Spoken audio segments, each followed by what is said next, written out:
Hello students, now I am going to discuss different method for calculation of atomic weight of an element. किसी element के atomic weight को calculate करने का हमारे पास क्या क्या मेथड्स है। वैसे तो एलिमेंट के एटॉमिक वेट हम लोग एटॉमिक मास यूनिट में कैलकुलेट करते हैं, जो मैं आपको पहले पढ़ा चुका हूँ, बट कुछ डिफरेंट ऐसे एक्सपेरिमेंटल मेथड्स है जिससे हम लोग किसी एलिमेंट का एटॉमिक वेट कैलकुलेट कर सकते हैं, जो मैं आपको वन बाय वन करके यहाँ पढ़ाने जा रहा हूँ।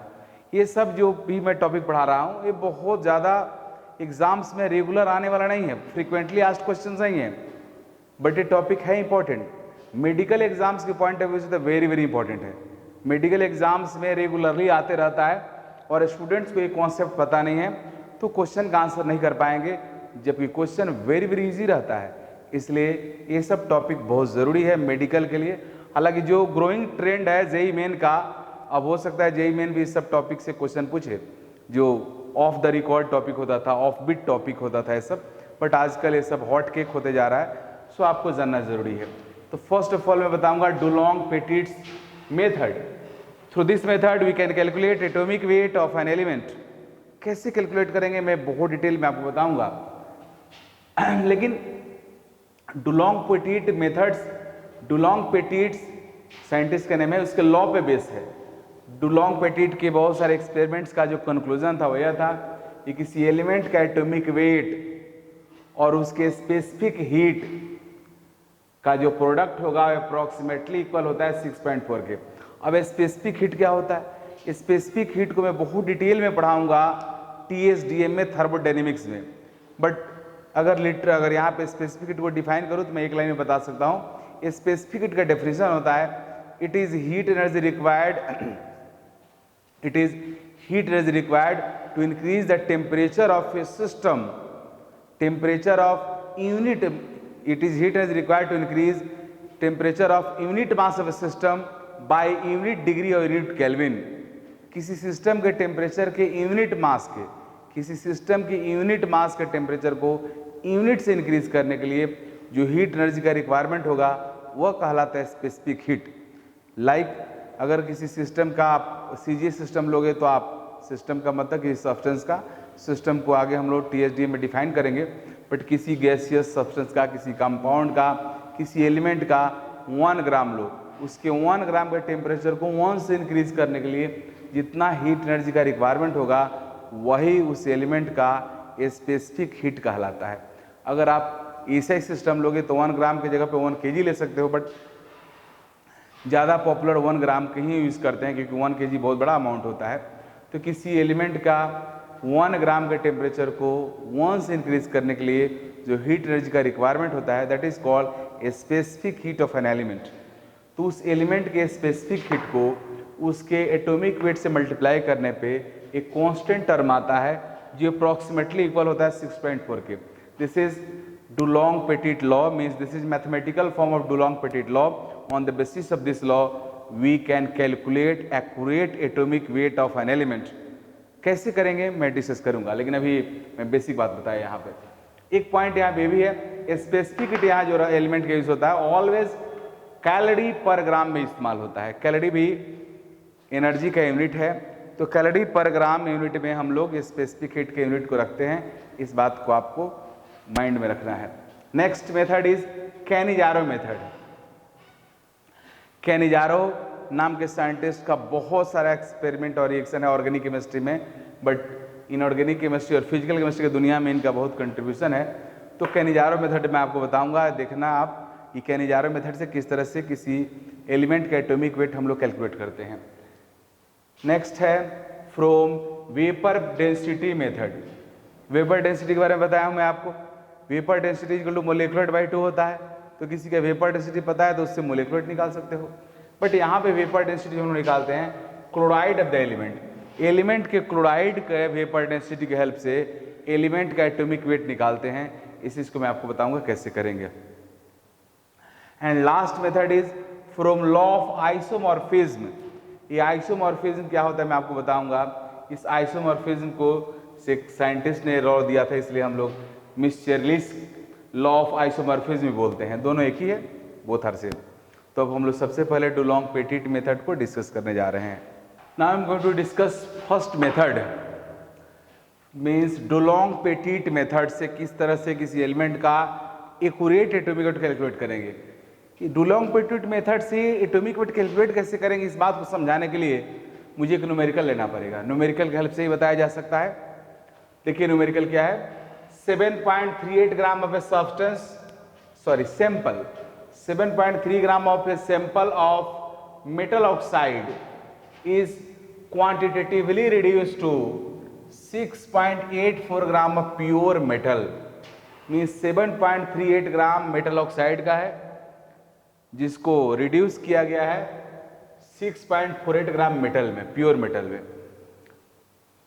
उस मेटल का स्पेसिफिक हीट गिवन है 0.0032 calorie per gram. Calculate the valency and accurate atomic weight of atom, means atom का एक्यूरेट एटॉमिक वेट निकालना है और वैलेंसी भी इसका बताना है, और उसके लिए दिया हुआ है स्पेसिफिक हीट और मेटल का मास दिया हुआ 6.84 ग्राम। तो कैसे करेंगे, तो सबसे पहले तो हम लोग डुलोंग पेटिट लॉ का इस्तेमाल करेंगे।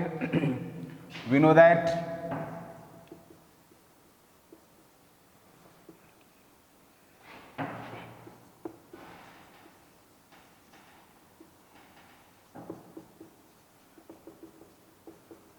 Law atomic wait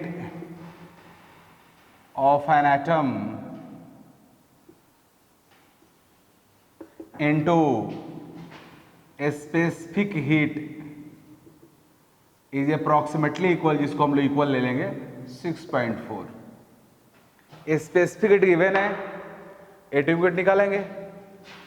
atomic weight, तो atomic weight of an atom is equal to 6.4 by specific heat।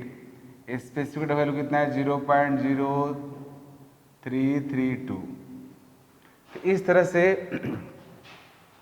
हम लोग एटॉमिक वेट कैलकुलेट कर लेंगे। इसको डिवाइड करेंगे, डिवाइड करने के बाद अप्रॉक्सीमेटली 193 ग्राम आया, ये इसका एटॉमिक वेट आ गया। बट यह एटॉमिक वेट एक्यूरेट नहीं होगा, क्योंकि डुलोंग पेटिट मेथड में आप देखते हो एटॉमिक वेट और स्पेसिफिक हीट का प्रोडक्ट जो रहता है वो अप्रॉक्सीमेटली इक्वल होता है 6.4 के। तो ये एक्यूरेट एटॉमिक वेट नहीं है। We have to calculate accurate atomic weight. तो एक्यूरेट एटॉमिक वेट कैसे निकालेंगे वो मैं आपको बताने जा रहा हूं। यहां तक तो हम लोग जो एटॉमिक वेट निकाले हैं वो इनएक्यूरेट है, एक्यूरेट नहीं है, क्योंकि स्पेसिफिक डुलोंग पेटिट फॉर्मूला का यूज करके निकाले हैं। डुलोंग पेटिट जो फॉर्मूला है इसमें स्पेसिफिक हीट और एटॉमिक वेट का प्रोडक्ट एग्जैक्टली 6.4 नहीं होता है। सो यहां से अप्रॉक्सीमेट एटॉमिक वेट आया। अब हमारा स्ट्रेटजी क्या है पहले वो बता दूं। इस अप्रॉक्सीमेट एटॉमिक वेट से मैं अप्रॉक्सीमेट वैलेंसी निकालूंगा, लेकिन आपको पता है कि वैलेंसी कभी भी फ्रैक्शनल नहीं हो सकता है। वैलेंसी या तो 1 होगा, 2 होगा, 3 होगा, और उस अप्रॉक्सीमेट वैलेंसी से मैं एक्यूरेट वैलेंसी निकाल लूंगा, और फिर जब एक्यूरेट वैलेंसी आ जाएगा तो एक्यूरेट एटॉमिक वेट निकल जाएगा। अब देखिए कैसे कैसे क्या हो रहा है। अब inaccurate means approximate atomic mass आ गया, मींस अप्रॉक्सीमेट एटॉमिक मास।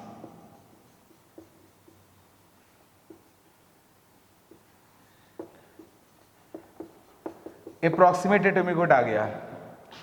अब मैं मेटल ऑक्साइड का मोलेकुलर फॉर्मूला मान लिया M2OX। ऐसा क्यों जी? बिकॉज यू नो जब टू एलिमेंट्स एक दूसरे से कंबाइंड करके कंपाउंड फॉर्म करता है तो उनका वैलेंसी एक्सचेंज होता है। ऑक्सीजन का वैलेंसी 2 होता है तो M2 होगा, बट मेटल के बारे में पता नहीं, मेटल इज अननोन, तो उसका वैलेंसी कुछ भी हो सकता है, 1 हो सकता है, 2 हो सकता है, तो X लिख दिया। तो X is the valency of metal and 2 is the valency of oxygen. So general molecular formula of oxide will be M2OX. अब इस चीज को मैं ऐसे लिख सकता हूं, number of moles of metal M by number of moles of O। तो मेटल का मोल कितना है इस कंपाउंड में, ऑक्साइड में 2 है, ऑक्सीजन का मोल कितना है, X है, तो 2/X हो गया। अब इनको क्रॉस मल्टीप्लाई करा दिया तो X into number of moles of metal is equal to हो गया 2 into number of moles of oxygen. अब यहां से मेरे टारगेट है X निकालना, एक से निकलते ही क्या निकल जाएगा, मेटल का वैलेंसी। तो इसके लिए हम लोग यहाँ पे यूज करेंगे number of moles of metal. तो मेटल का मास कितना है जी, 6.84 ग्राम मेटल का मास है। तो x इंटू 6.84 ग्राम मेटल के मास में मेटल के एटॉमिक मास से मल्टीप्लाई करेंगे। यह एटॉमिक मास है जो अप्रोक्सीमेट एटॉमिक मास से निकाले हैं, उसे डिवाइड करेंगे, मोल बन जाएगा। मेटल ऑक्साइड का मास है 7.38 ग्राम and mass of metal is 6.84 gram. So mass of oxygen will be 7.38 minus 6.84.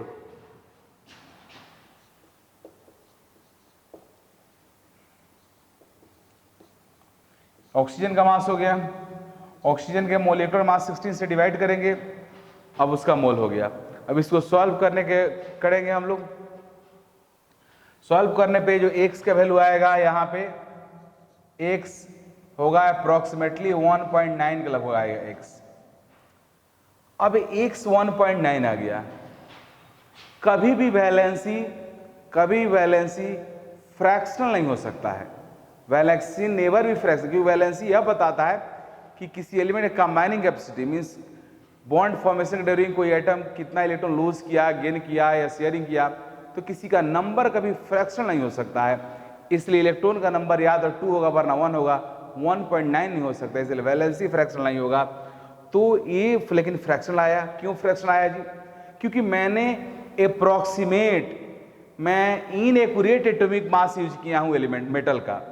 तो जब मेटल का एटॉमिक मास इनएक्यूरेट यूज करोगे, अप्रॉक्स यूज करोगे, तो जो उसका वैलेंसी आएगा वो भी क्या आएगा, अप्रॉक्स आएगा। तो ये वैलेंसी अप्रॉक्स है। अब इस अप्रॉक्स वैलेंसी को करेक्ट करना है, तो वैलेंसी हमेशा इंटीजर होता है। तो इस अप्रॉक्स वैलेंसी, अप्रॉक्स आया है, अप्रॉक्स वैलेंसी, ये आपका जो वैलेंसी है अप्रॉक्स है।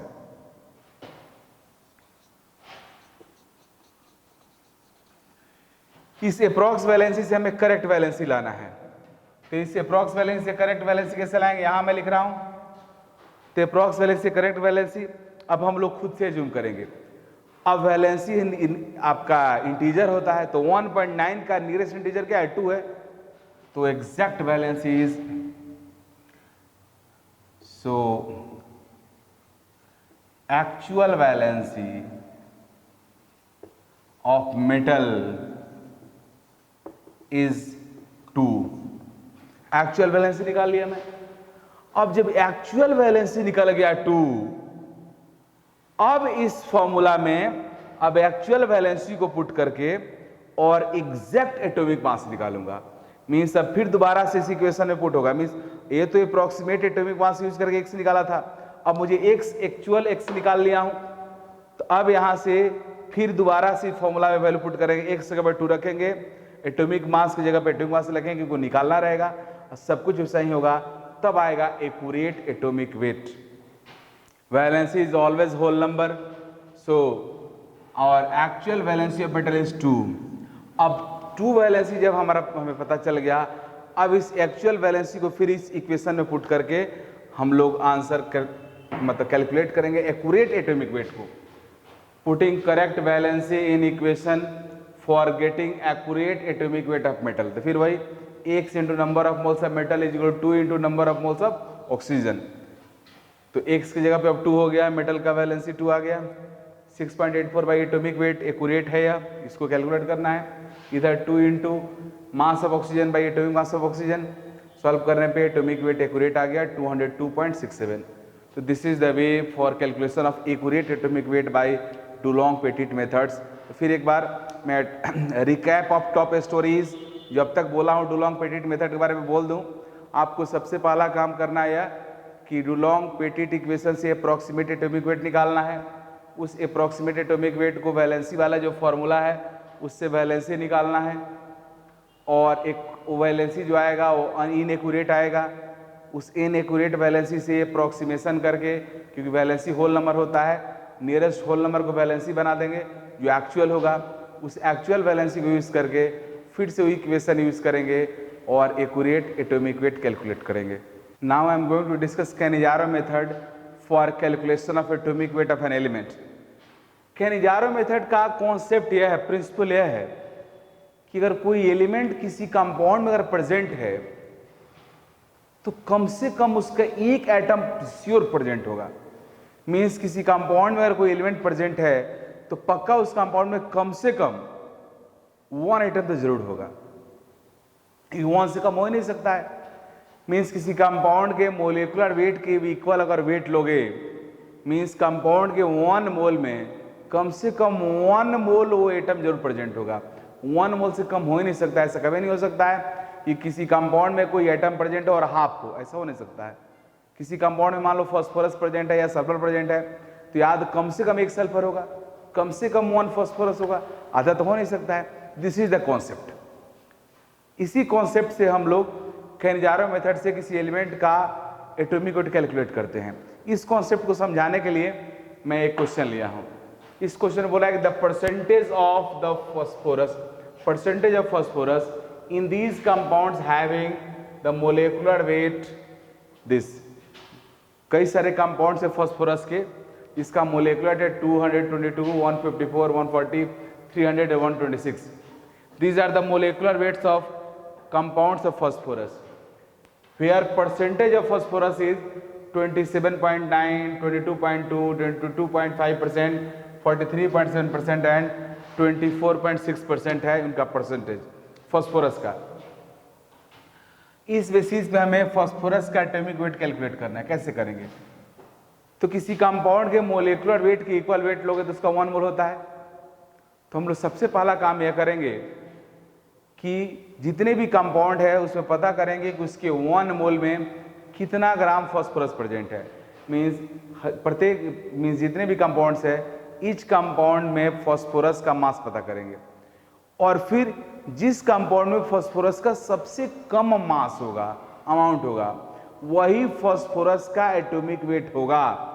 क्योंकि ये तो क्लियर है कि फास्फोरस हर किसी कंपाउंड में प्रेजेंट है तो कम से कम कितना हो सकता है उस कंपाउंड में फास्फोरस? 1। इट मींस उसके 1 मोल में कम से कम 1 मोल फास्फोरस एटम होगा और 1 मोल फास्फोरस एटम का मास उसके एटॉमिक मास के इक्वल होगा। तो दिस इज द स्ट्रेटजी और principle to calculate atomic weight of an element with the help of Cannizzaro method. तो हम लोग कैलकुलेट करते हैं इसके मास को। These are the masses of phosphorus in 1 mole different compounds. 222 मास इसका 222 ग्राम मास इसका है। उसमें फास्फोरस का मास है 61.94, जिसका मोलिकुलर मास 154 है, उसमें है 31.08। इसका मोलिकुलर मास 140 है, उसमें है 31.050। जिसका मोलिकुलर मास 126 है वहाँ पे है 30.99। तो आप देख रहे हो कि जिसमें मिनिमम होगा वही एटॉमिक मास होगा। तो यह है 30.99, लेकिन इसका नियरेस्ट इंटीजर अगर हम लोग लें तो 31 होगा। तो इस तरह से 31 gram atomic weight of phosphorus is 31 ग्राम।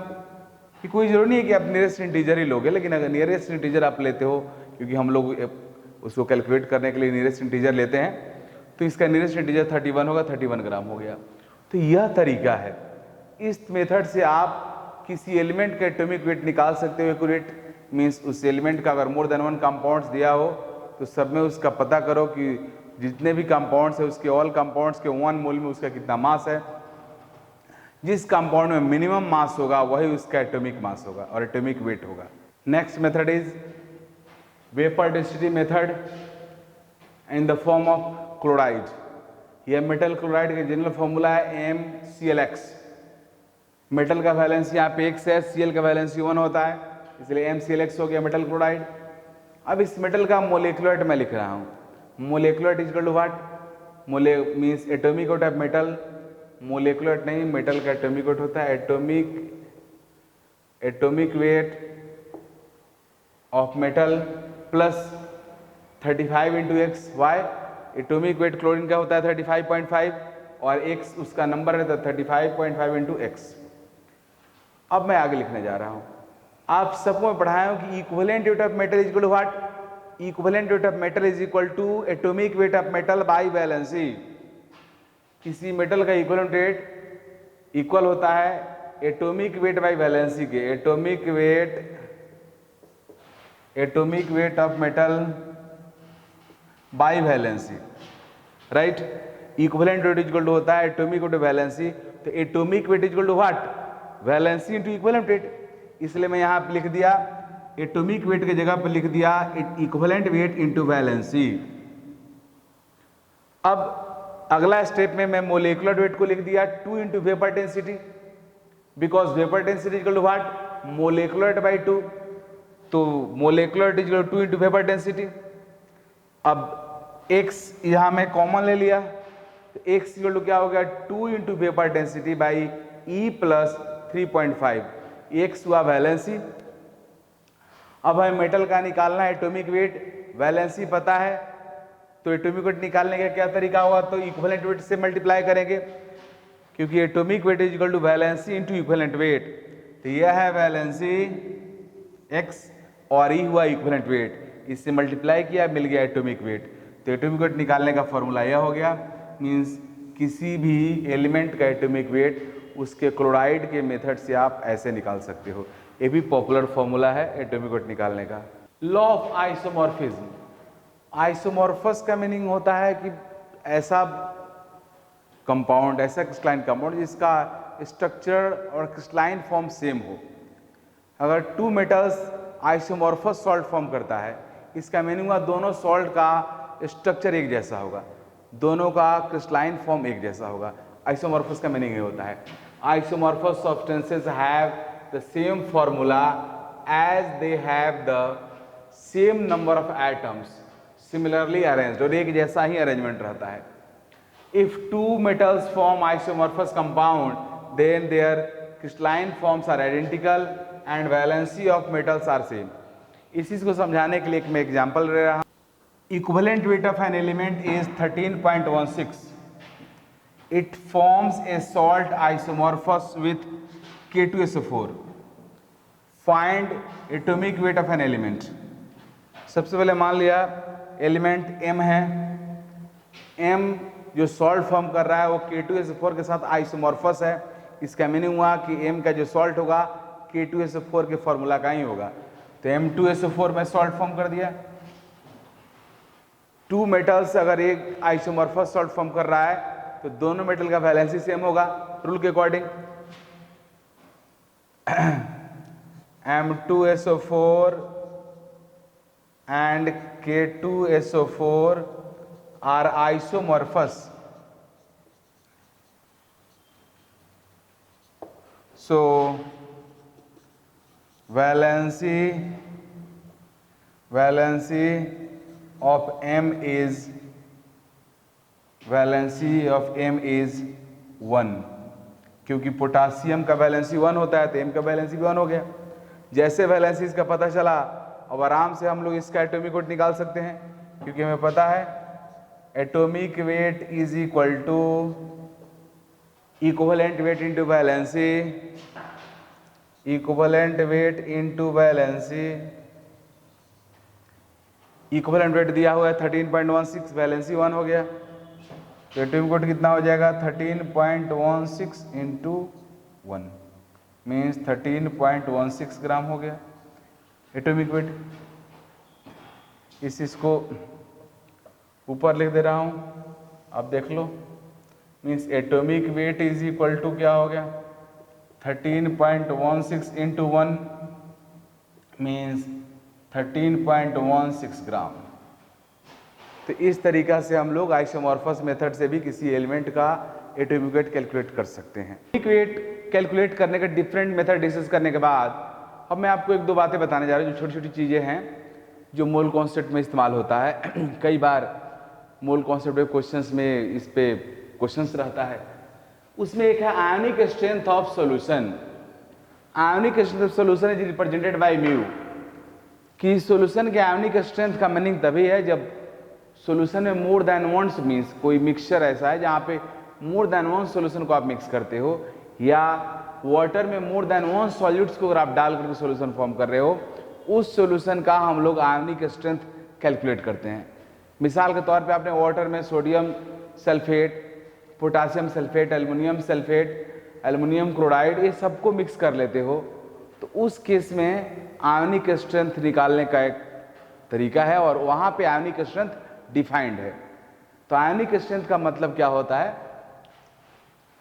तो the ionic strength of the solution obtained by mixing two और more ionic compounds is given by, means दो और दो से ज़्यादा आयनिक कंपाउंड को अगर आप सॉल्यूशन मिक्स करते हो तो उस सॉल्यूशन का हम लोग आयनिक स्ट्रेंथ कैलकुलेट करते हैं। एंड आयनिक स्ट्रेंथ कैलकुलेट करने का फॉर्मूला यह है, mu is equal to half summation C Z square, where C is the concentration of solution, concentration means concentration of solution नहीं, concentration of ion, C concentration of ion हुआ और Z उस ion का valency हुआ, और जितने भी solution में आपके आयंस होंगे सबका कंसंट्रेशन और उसके वैलेंसी के स्क्वायर से मल्टीप्लाई करके ऐड करते जाएंगे और जो समेशन होगा वही उस सॉल्यूशन का आयनिक स्ट्रेंथ होगा। तो this is the representation of ionic strength of a solution where C is the concentration in molarity of the ion and Z is its valency।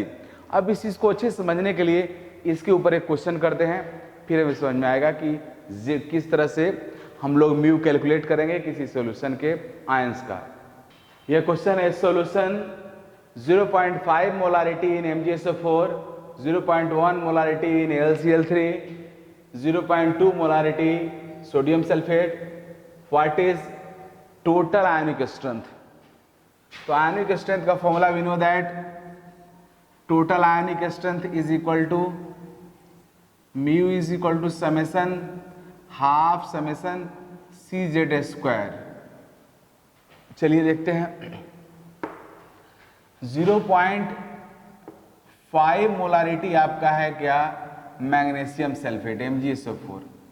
इसका मीनिंग यह हुआ कि मैग्नीशियम सल्फेट ब्रेक होगा Mg2+ में and sulphate ion भी sulph 2-। चलिए calculate करते हैं, Mg का कंसंट्रेशन कितना हो गया? 0.5 मोलारिटी, तो पुट करते हैं 0.5, Mg के ऊपर चार्ज कितना है, वैलेंसी कितना है, 2 है, इंटू 2 का स्क्वायर प्लस सल्फेट का भी कंसंट्रेशन कितना हुआ? 0.5, सल्फेट के ऊपर का भी चार्ज कितना है? 2 है, तो Z2 हुआ, 0.5 into 2 square plus aluminium 0.1 molarity, aluminium chloride AlCl3 means aluminium 3+ plus 3Cl-। Aluminium 3+ का मोलारिटी कितना हो? 0.1, इसका वैलेंसी कितना है? 3 प्लस Cl-3 से मल्टीप्लाई, क्या कोफिशिएंट 3 है तो 0.1 से मल्टीप्लाई होगा तो 0.3 हो गया, मीन्स Cl- का कंसंट्रेशन कितना हो जाएगा? 0.3 मोलारिटी, तो 0.3 valency 1 plus ammonium sulphate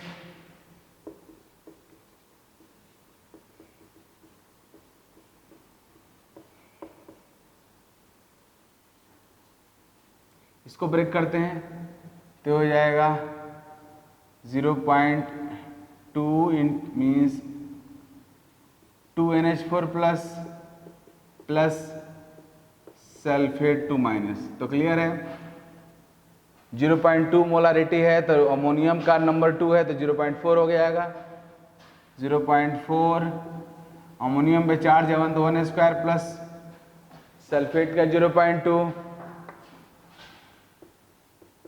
sulphate के ऊपर चार्ज है 2 तो 2 का स्क्वायर, और इसको हाफ से मल्टीप्लाई करेंगे, इस सबको सॉल्व करेंगे, जो आएगा वही हमारा क्या होगा? आंसर होगा। मीन से सॉल्व करने के बाद आएगा 3.2। मोलारिटी ऑफ वाटर, अब तक हम लोगों ने मोलारिटी किसी सॉल्यूशन का पढ़ा है, क्योंकि मोलारिटी एक concentration terms and concentration solution के अंदर सॉल्यूट के अमाउंट को रिप्रेजेंट करने के तरीका को बोलते हैं। But I am going to discuss molarity of a water. जबकि वाटर एक सॉल्वेंट है, उसमें तो कोई आपने सॉल्यूट पुट ही नहीं किया है, तो आप मोलारिटी कैसे निकालोगे?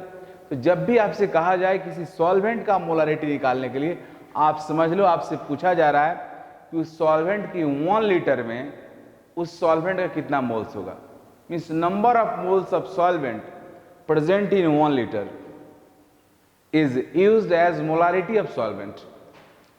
तो molarity of water means number of moles of water, number of moles of water present in 1 liter water। इसको कैसे कैलकुलेट करेंगे? तो सबसे पहले हम लोग क्या करेंगे कि 1 लीटर का मास निकाल लेंगे। 1 लीटर का मास निकालने का तरीका क्या है? वाटर का डेंसिटी से के हेल्प से 1 लीटर वाटर का मास कैलकुलेट करेंगे। 1 लीटर वाटर का मास कैलकुलेट होने के बाद पता करेंगे कि इतना मास में वाटर का मोल कितना होगा, और जो होगा वही मोलारिटी हो जाएगा। तो देखो, वी नो दैट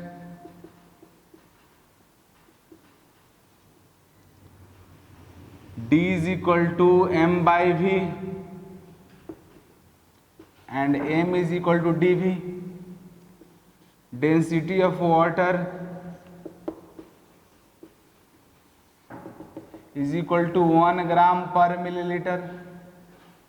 सबसे पहले मास निकालेंगे 1 लीटर वाटर का। Mass of 1 litre means 1000 millilitre water is equal to 1000 millilitre into 1 gram by millilitre. Milli से मिली कैंसिल हो गया, क्या आ गया जी?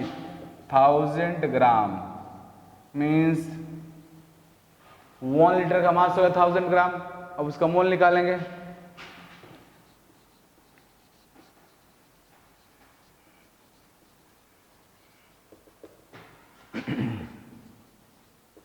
किसी का मोल निकालने का तरीका है मास में उसके मोलेकुलर मास से डिवाइड करो। तो वाटर का मोलेकुलर मास 18 ग्राम,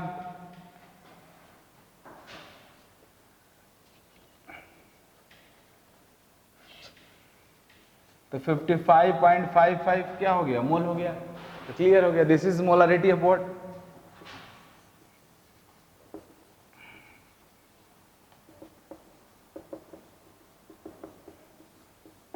वाटर का मोलारिटी हुआ। Volume strength of H2O2 solution. H2O2 solution का वॉल्यूम स्ट्रेंथ ये क्या होता है? देखो जी, H2O2 वैसे मैं पढ़ाऊंगा आपको हाइड्रोजन चैप्टर में जाकर के H2O2 का प्रॉपर्टी कैसे रिएक्शन करता है, एवरीथिंग। बट H2O2 को कहीं भी अगर रखते हैं तो खुद ब खुद डिकम्पोज होकर, H2O2 बहुत स्टेबल होता नहीं है, डिकम्पोज होकर के वाटर एंड ऑक्सीजन गैस में कन्वर्ट हो जाता है।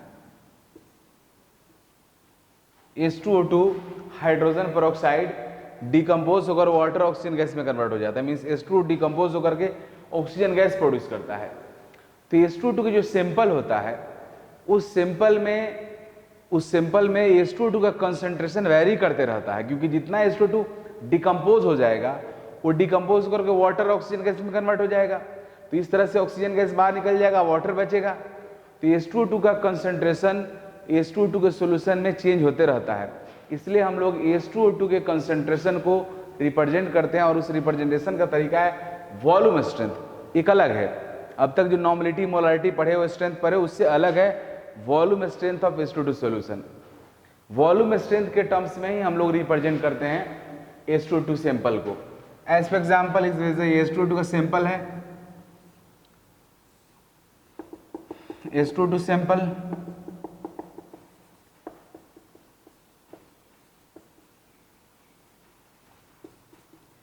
इसका लिखा हुआ है X वॉल्यूम H2O2। इस सैंपल के ऊपर लिखा हुआ है X volume H2O2, means we can also represent concentration of H2O2 solution in terms of volume. X volume H2O2 लिखा हुआ है। अब आपसे कहा जा रहा है कि find molarity and normality of this solution. How could we find molarity and normality of this solution? तो देखो, तो एक एक्स वॉल्यूम H2O2 सॉल्यूशन का डेफिनेशन है। अगर किसी H2O2 के सैंपल पे लिखा हुआ है कि X volume H2O2 solution, it means इस H2O2 का 1 लीटर एसटीपी पे x litre oxygen gas produce करेगा। Means x volume H2O2 solution means 1 liter H2O2 solution will produce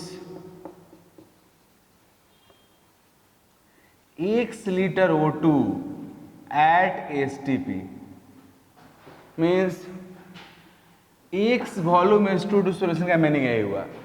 अगर एक्स वॉल्यूम H2O2 सॉल्यूशन लिखा हो, इसका मीनिंग हुआ इस सॉल्यूशन का ये 1 लीटर डिकम्पोज होकर के x लीटर O2 प्रोड्यूस करेगा, x लीटर O2 प्रोड्यूस करेगा। तो चलिए इससे हम लोग आगे बढ़ते हैं। H2O2 का डिकम्पोजिशन रिएक्शन,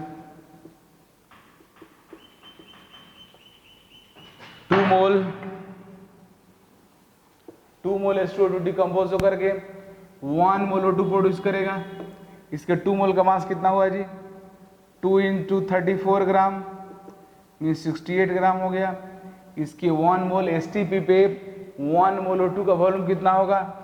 तो 22.4 लीटर होगा। तो मैं यहां लिख सकता हूं, कि 22.4 litre O2 is produced by 22.4 liter O2 is produced by 1 liter H2O2 at STP। Sorry, 22.4 liter O2 is produced by 68 gram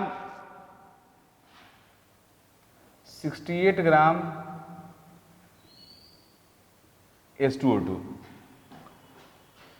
68 gram H2O2 means STP पे 22.4 लीटर O2 68 ग्राम H2O2 से प्रोड्यूस हो रहा है। तो 1 लीटर कितना से प्रोड्यूस होगा? 1 litre O2 is produced by 68 gram by 22.4 litre into 1 litre at STP. इसका मीनिंग यह हो गया कि 1 लीटर O2 कितना ग्राम प्रोड्यूस करेगा H2O2? तो 68 by 22.4 litre into x, litre litre cancel हो जाएगा, 68x ग्राम बाई 22.4 लीटर हो जाएगा। और ये जो मास है H2O2 का कितना में है? 1 लीटर में है। 1 litre O2 1 litre H2O2 produce कर रहा है। इसका मीनिंग हुआ कि 1 लीटर H2O2 का मास कितना हुआ? यह हुआ 68x बाई 22.4 ग्राम, यह हुआ। अब हम लोग इसका मोल निकाल लेंगे। Number of moles of H2O2, number of moles of H2O2 which produces x liter O2 is equal to कितना हो जाएगा? 68 gram by 22, litre litre cancel हो गया इसका, तो 68 इंटू एक्स बाई 22.4, ये हुआ मास। इसमें किसी का मोल निकालने के लिए मास H2O2 को पता चल गया। अब इसका मोल निकालना है। मोल निकालने के लिए क्या करेंगे जी? H2O2 को मोलेकुलर मास से डिवाइड करेंगे और H2O2 का मोलेकुलर मास कितना है? 34 है। तो यह कट गया, 2 हो गया। मीन्स इसको मैं लिख रहा हूं आगे। यहां पे आइए, यहां पे 1 लीटर H2O2 में H2O2 का मोल कितना हो गया? यह हो गया 2x बाई 22.4 और यही कहलाता है मोलारिटी। मोलारिटी क्या होता है? Molarity number of moles of solute, number of moles of solute in 1 litre solution.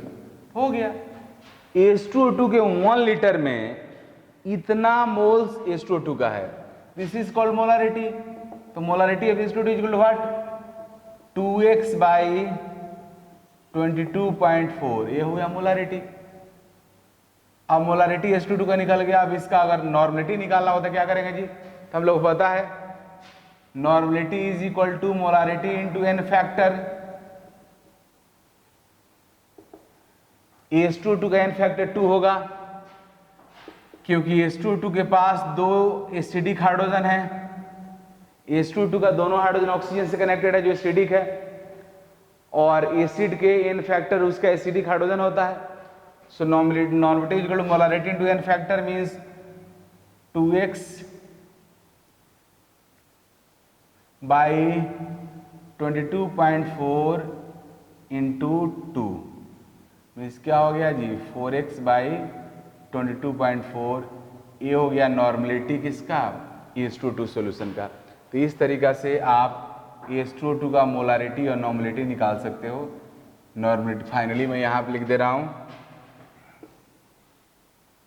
ये हुआ नॉर्मलिटी और ये आपका एक्सप्रेशन हो गया मोलारिटी का। ये है मोलारिटी और ये आपका है नॉर्मलिटी। तो आप आराम से H2O2 सॉल्यूशन का वॉल्यूम स्ट्रेंथ अगर दिया हुआ है तो नॉर्मलिटी निकाल लोगे, अगर नॉर्मलिटी दिया हुआ है तो वॉल्यूम स्ट्रेंथ आप कैलकुलेट कर सकते हो। इस चीज को समझने के लिए एक क्वेश्चन मैं दे रहा हूं इस पे। 5 volume H2O2 solution is given, find its molarity. कैसे कैलकुलेट करेंगे? ये बहुत हिट क्वेश्चन है मेडिकल एग्जाम का, आजकल जेईई मेन में भी आ रहा है, इसलिए बहुत इंपॉर्टेंट है। फॉर्मूला में पता है, we know that molarity is equal to what? 2x by 22.4 रख दो, 2 इंटू एक्स की जगह 5 क्योंकि 5 वॉल्यूम है, 22.4 इसको सॉल्व करोगे आंसर हो जाएगा। तो इस तरह से आप मोलारिटी कैलकुलेट कर सकते हो।